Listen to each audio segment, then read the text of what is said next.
শুধু দর্শক, জাতীয় প্রেস ক্লাবের সামনে নাইমে চাকরি করেন এবং চাকরিরত অবস্থায় উনি ওনার অভিযোগ নিয়ে জাতীয় প্রেস ক্লাবের সামনে সাংবাদিকদের শরণাপন্ন হয়েছেন এবং উনি ওনার অভিযোগ তুলে ধরছেন। যেহেতু অন্তর্বর্তীকালীন সরকার ক্ষমতায় এবং নোবেল বিজয়ী ডক্টর মোহাম্মদ ইউনূস সাহেবের কাছে ওনার দাবি, সেই দাবির কথাই উনি তুলে ধরছেন। বলুন আপনার নাম পরিচয় দিয়ে।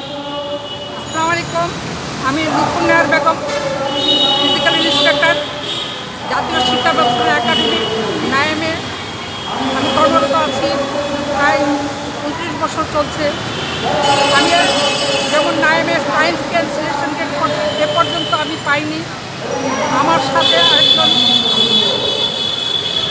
কম্পিউটার সুপারভাইজার ফখরুল ইসলাম, উনি আমার সাথে একই সাথে আমরা আবেদন করি, দুজনের একজনই পাইনি। এমন ভুক্তভোগী নাইমের আরও কিছু সংখ্যক টিচার ট্রেনার আছেন, ওনারা বিভিন্ন চাকরিরত অবস্থায় অনেক কিছু পাচ্ছে না।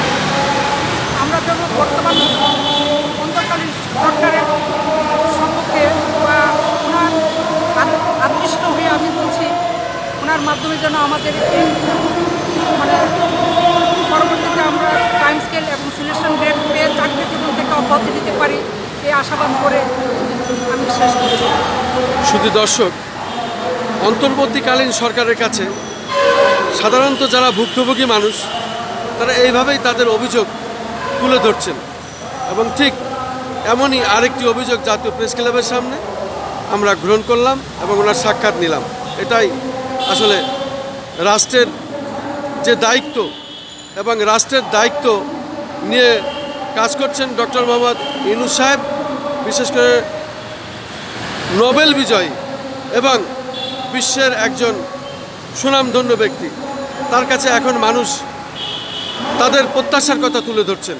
এমনই একটি ঘটনা জাতীয় প্রেস ক্লাবের সামনে থেকে আমি খন্দকার মাসুদুজ্জামান।